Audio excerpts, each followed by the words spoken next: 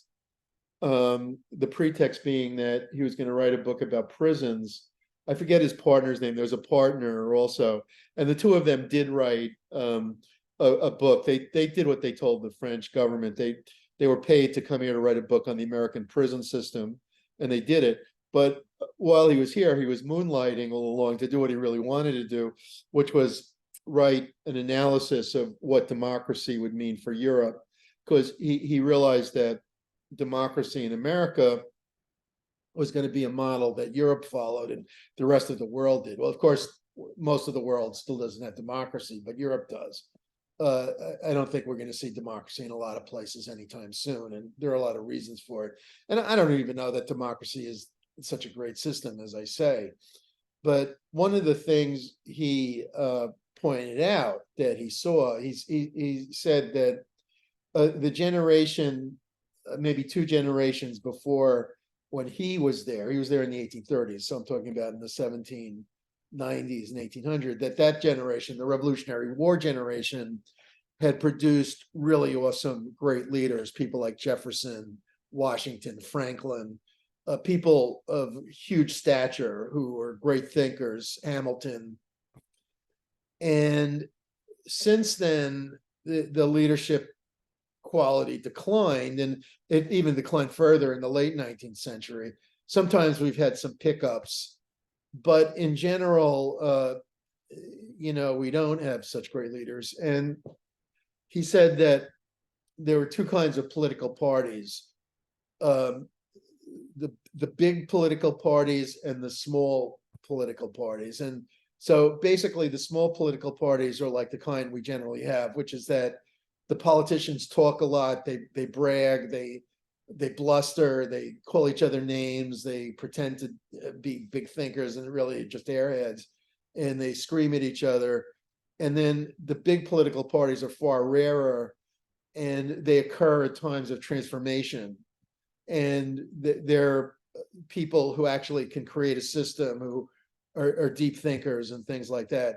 I think probably if you applied it, I don't agree in any sense with communism, but if you apply it to the communism of the Soviet Union, you would say like Lenin would have been like the big guy, and the small guys are people like Brezhnev and Kosygin in the 1960s, and the later ones. So basically, that that political systems have different forms of leadership in different times, and that the ones who establish the system are going to be far more visionary and insightful than the ones that operate within the system.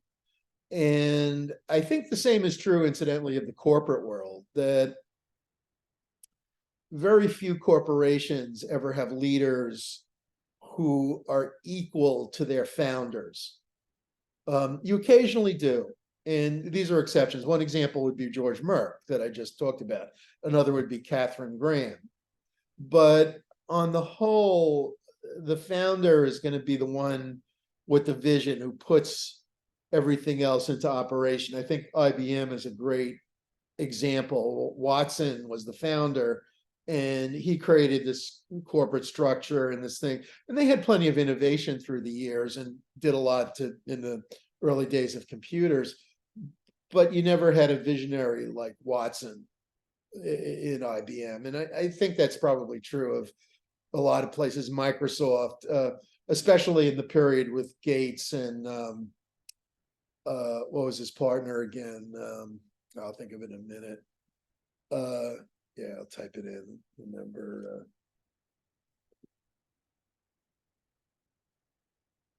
I forget his partner's name. Paul Allen. And when they were founding Microsoft, they had a lot of really incredible ideas and so on. Not that they don't still have a lot of incredible ideas, but I think it's not quite the same as it was originally. And so I think entrepreneurs tend to be, in general, the greatest leaders that the companies generally have. I mean, if you look at Disney, they were still keying off Walt Disney's ideas. He died, I think, in the 70s, and well into the 80s, and I think even in the 90s, they were still, let me check Walt Disney date of death. They were still keying off his ideas. And even in that case you did, they mentioned that they would mention him to scare people, Walt's watching you, or, something like that. And he was such a giant thinker. He died in 66. So, even I went there, I was president in the Walt Disney Company in 1980, and they were still being heavily influenced by his thinking. So 15 years later, they were still using ideas he had come up with. That's how visionary this guy was. I mean, he invented Mickey Mouse, for goodness sake. It's like, there aren't too many visionaries of that stature, and the company continued to work really well. And then they started, growth through acquisition, which is fine. But, it's already a long time since Disney, and I think they're in decline. If you look at their stock price, let's take a look at Disney's stock price.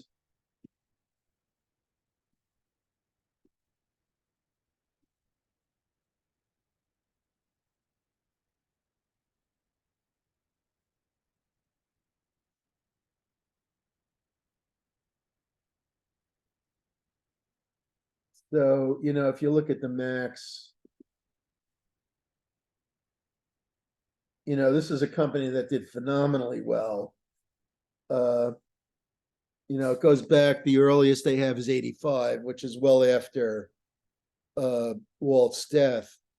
But Buffett, talks about buying it in the 60s. He paid maybe $2 a share or something, and if you go back to the 80s, and of course Eisner boosted it up, and they've had like incredible growth, which plateaued in 14. It was flat for a while. It had this huge run up. I forget why. I was holding it in that period.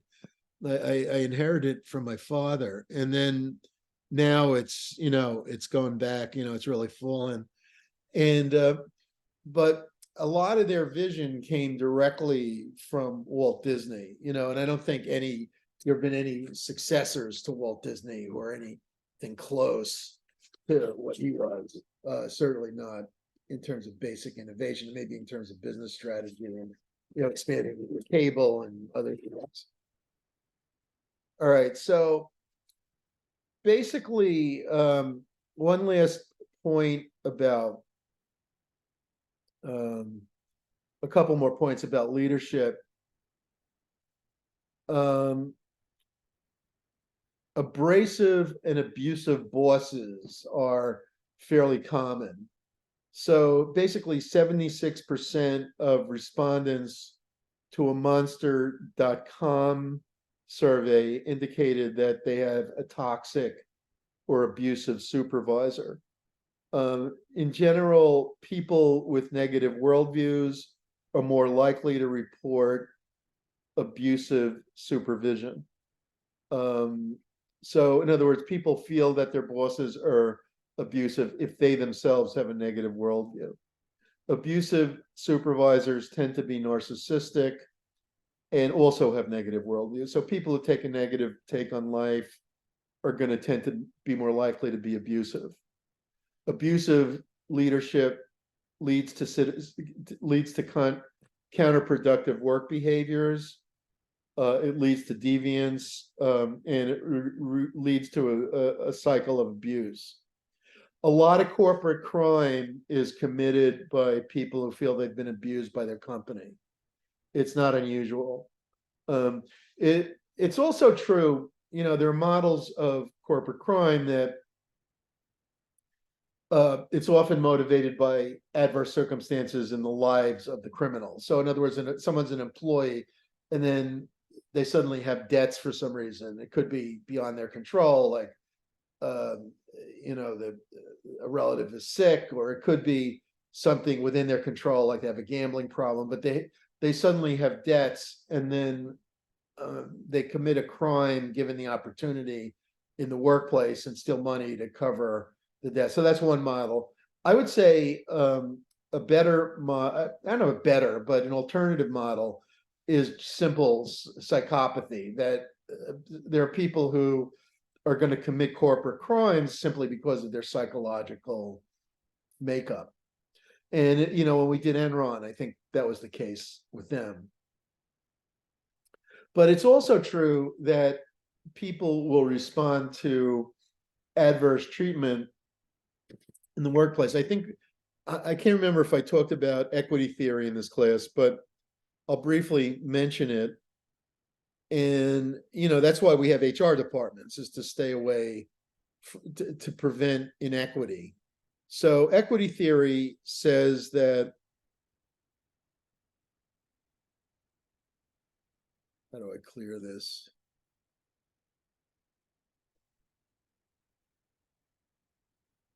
Oh, here.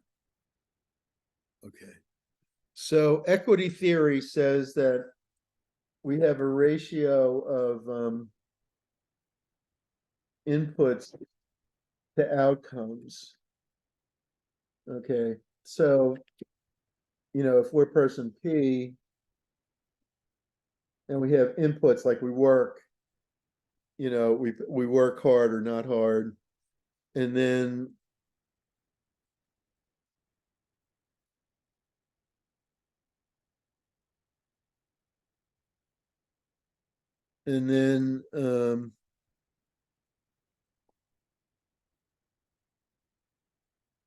where's the equal sign?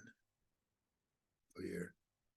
And then we want to assume that our outcomes are equal to other person's outcomes. So let me capitalize this so it looks better. So basically, we want the ratio, we're P, and we want the ratio of our inputs, our outcomes to equal the other person's ratio of their inputs to their outcomes. And if that's what we witness, we're okay with it. On the other hand, if we don't witness that, then we're going to experience what I've talked about already, cognitive dissonance. We're going to feel there's something wrong. We expect to be treated equally, but we're not. So we experience cognitive dissonance, and this is going to make us angry.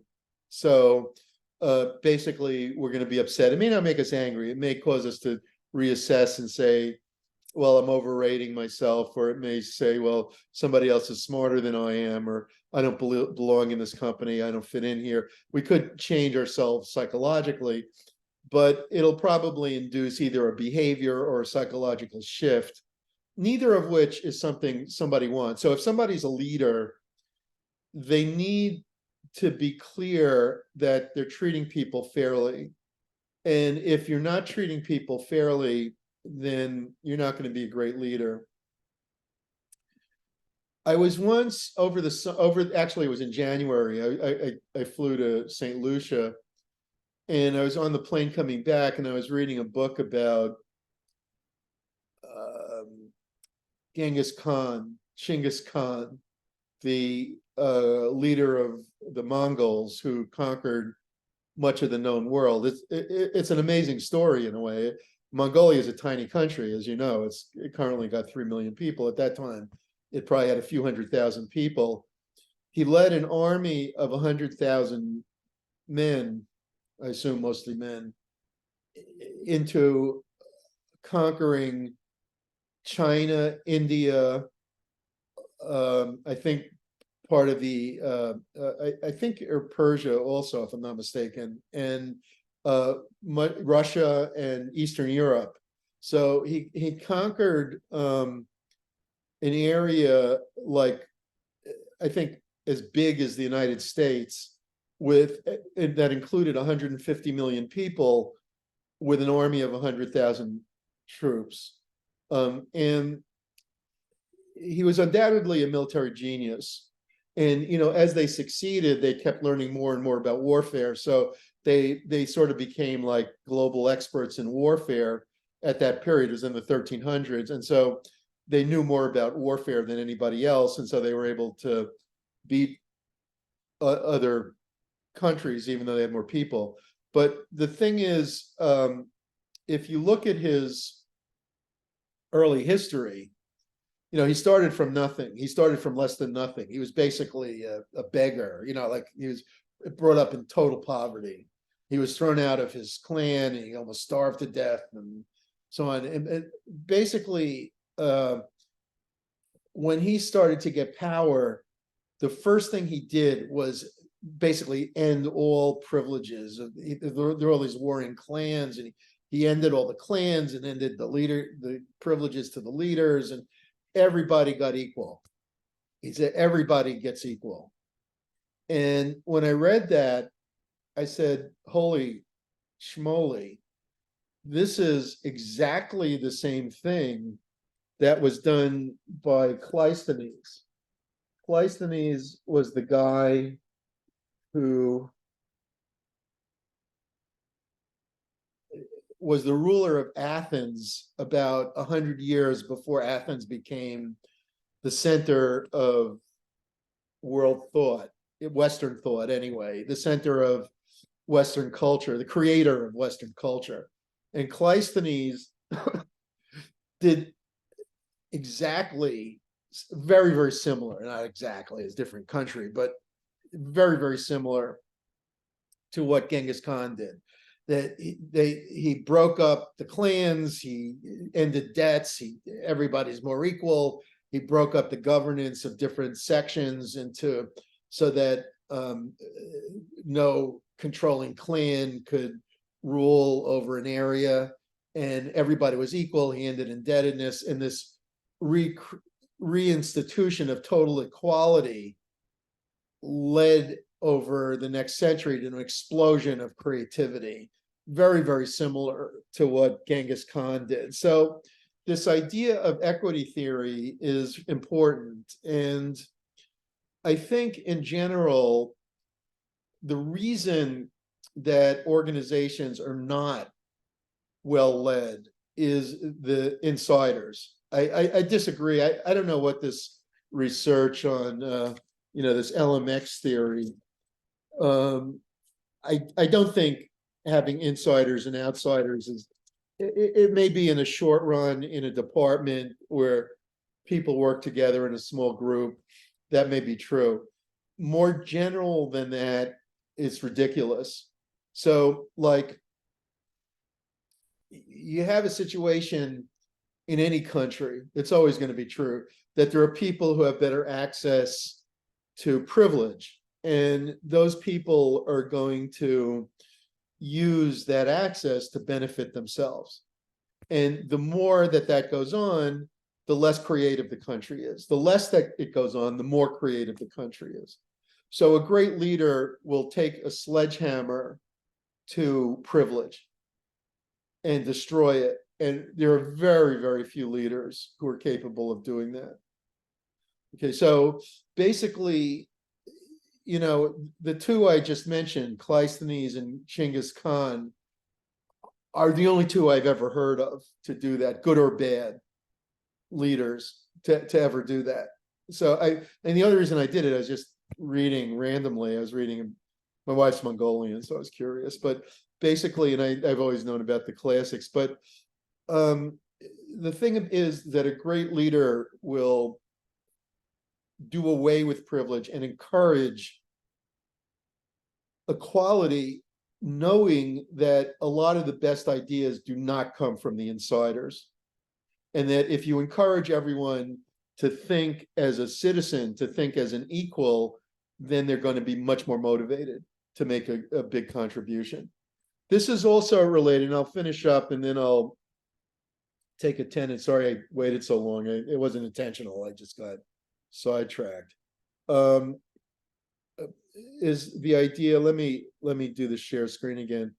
Is the idea of public choice theory and here and public choice theory says that there are interest groups in society and small groups that are easily formed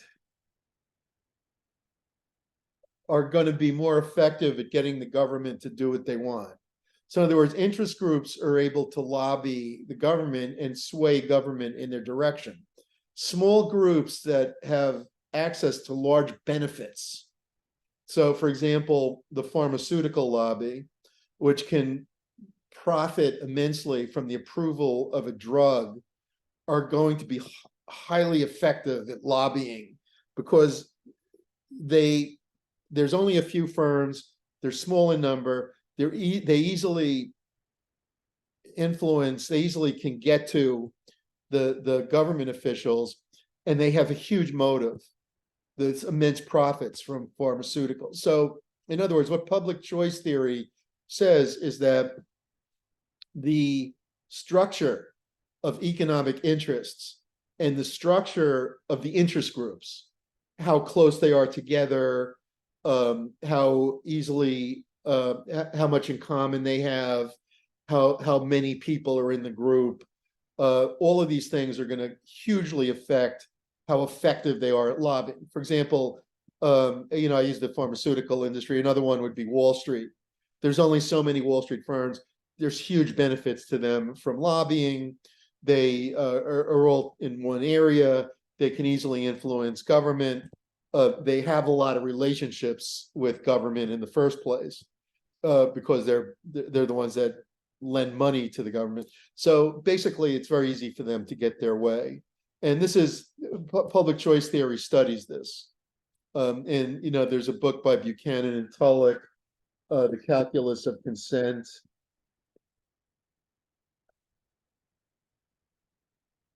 And book by Mansur Olson, which is fairly easy reading, and it's a great book called The Rise and Decline of Nations. And he argues basically that nations rise and decline because of the interest groups. And this is exactly what I'm saying about Cleisthenes and Genghis Khan, that they brush aside the interest groups and you see an explosion of success. In the case of Genghis Khan, it was military conquest. In the case of Athens, it was more a matter of economic and cultural development of an unparalleled nature, and certainly in Western history, likely in world history as well. And so basically what the message is that if you are going to be a great leader, that you want to destroy privilege. And so you get into a company and you don't worry about hurting the feelings of the more powerful people in the company, but rather you counteract them, you get rid of them even, and you create a level playing field so that creativity can percolate from anywhere in the company. Because it's not the leader who's the creative one. Maybe in some ways, some of the time it is the leader. I shouldn't say never, but in the case of Genghis Khan, he played a big role. But he also facilitated a lot of followers to also learn the military craft, and they became great generals. Into third generations, and so into the third generation, and so basically he was a great leader in that he inspired his followers to become nearly as great as he was. And what Olson talks about in The Rise and Decline of Nations isn't that it was done by one of these classical figures, but that it was done by war. That if you look at World War II, he says the losers of the war, Japan and Germany, completely outperformed the winners of the war, Britain and the US. And if you look at the economic performance of Japan and Germany in the post-World War II period, it's double or triple the economic performance of the US and the UK. And he attributes that to the clearing out of interest groups and special privileges from the losers. The losers, the Nazis had destroyed a lot of the special interest groups already. And then, of course, their whole edifice was blown away, and that left a wide open field. And the same similar thing happened in Japan. Okay, so anyway, now I'll take attendance. If you're here, please let me know. Mohammed Afzal, Nabia Ahmed, Rima Akhtar. Let me turn this whiteboard thing off. Rima Akhtar, Omar Ali, Chastity Aquino. Chastity? I'm here, Professor. Okay, Chastity, thank you. Nita Aslam. I'm here. Natalie Ben Yosef. Here. Hello. Ariana Besesser. Here. Hello. Alicia Brooks. Anthony Castaneda. Jerica Cepeda. Jerica. Alea Charlton. Soraya Chowdhury. I'm here, Professor. Hello, Soraya. Glory Christian. Crystal Clark. Here, Professor. Hello, Crystal. Elizabeth Desai. I'm here. Hello, Elizabeth. Chinyan Ding. Ding. Vladimir Duval Saint.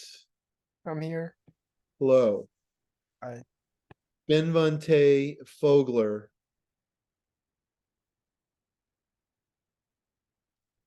Jordan Glenn Williams. Dipu Hossein.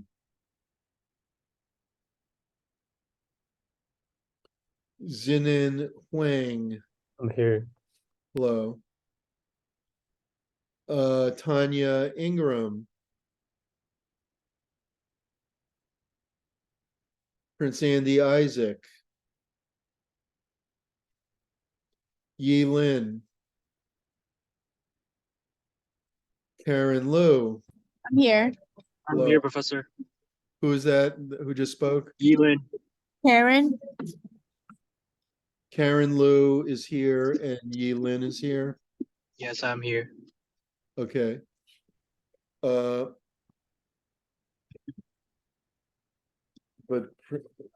Prince Andy's not here. Okay, so Yi Lin is here. Karen Liu is here. Prince Andy is not here.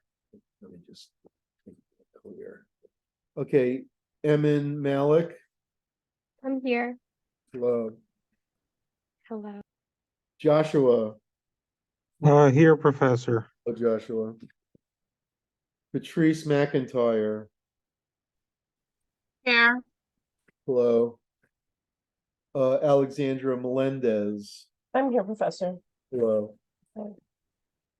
Afra Noman. I'm here. Hello, Afra. Diana Pierre-Louis. I'm here. Hello, Diana. Miftal Praga. Here. Hello. Have a great day. You too. Guoming Kwan. Professor, I'm here. Yes, okay, thank you. Asif. Asif Rahman. Rafikar. Hi, Rahman. Professor. I'm here. Hello, Rafikar. Safaya. Charles Ruan. Charles?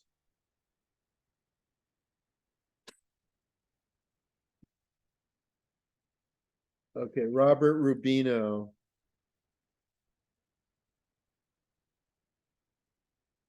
Mohammed Sarwar. Lauren Segal. Here. Hello, Lauren. Hi. Margarita Sherbeck. Hello, Professor. I'm here. Hi, Margarita. Hafsa Siddiqui. I'm here. Hello. Giovanni Simon. Here. Hello, Giovanni. Chanel Sterling. Here. Oh, hi, Chanel. Janiton Sirwardi. Here, Professor. Sirawardi, I'm sorry. Hello. Sanzita Tanya. Israel Tlatelpa. Here, Professor. Hello, Israel. Makeda Tony. Here, Professor. Hello, Makeda. Abigail Twachi. Here. Hello. Ghazi Udin. I'm Ghazi. here. Hello, Ghazi. Hey, how you doing? Lee Vasquez. Professor, did you call me? Not yet, but I got you now. Okay, thank you. You're welcome, Joyce. Yolan. I'm present, Professor. Hello, Yolan. Uh, Hao Rong Jian. Yes, I'm here, Professor. And last but not least, Xiao Huayan. I'm here. Hello. Hello. Okay, I'm going to call off an absent people. If you are here and I didn't hear you, please let me know. I should turn the chat on. I get all these crazy.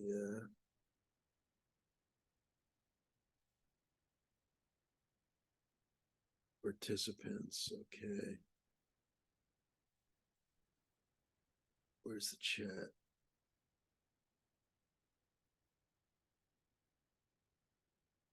So, Professor, you did call my name, right? The how wrong stand? I think the last two. Yeah, I have you. How wrong? All right. Thank you. Good night. Good night. Okay, let me turn the chat on because sometimes people write stuff. Oh, I missed all this. Good night. You gave me here. This was Natali. Yeah, I think I did Natali. Natali's good. Woozy is here. Guoming. Chan, I have, I believe. Quan, I'm sorry, I thought that was Chan. I apologize. Yes, I have Quan. I have Malik. I have Sherbeck. I have Platelpa. I have Fogler. Do I? No, I didn't have Fogler. Okay. Hold it. Fogler is here.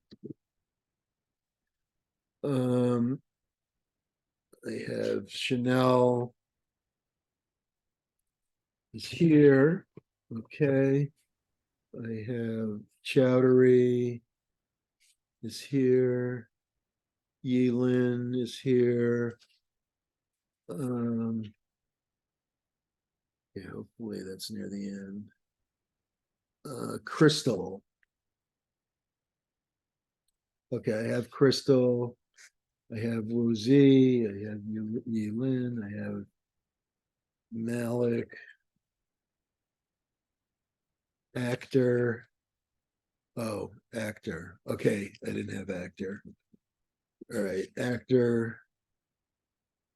I have Ding. Let's see. Nope, didn't have Ding either. Ding. Quan. I have Clark. I'm not sure who Hasib is. I don't see that name. Giovanni Simon. Good night. Good night. Okay, I have Giovanni Simon. Hey, Patricia. Professor. Yeah. Did you call Anthony Castaneda? I did. Yeah, I was here. Okay. Yeah. Patrice Oh, McIntyre. Alicia Brooks. What? Alicia Brooks? I did not get you. Okay, thank you. Okay.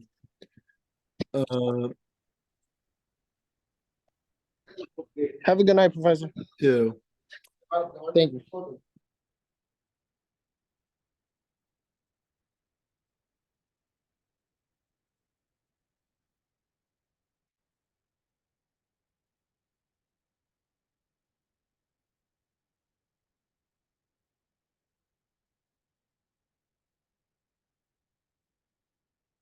Okay.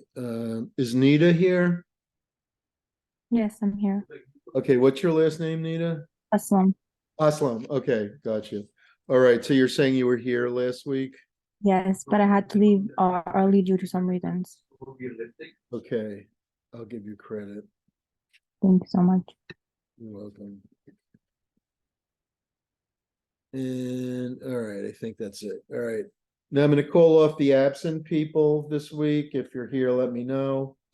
Mohammed Afzal, Nabia Ahmed, Rima Akhtar, Jerica Cepeda, Alea Charlton, Glory Christian, Jordan Glenn Williams, Dipu Hossein, Tanya Ingram, Prince Andy Isaac, Safayat Rahman, Charles Ruan, Robert Rubino, Mohammed Sarwar, Sanzita Tanya, Ashley Vasquez. I'm Okay, here. that's Ashley. Yes. Okay, Ashley. Thank you. Have a good night. You too. Okay. Anyone have anything to talk about? Okay, I'll see you next week. Have a nice week. You too, Professor. Thank you. Take care, Josh. Be well.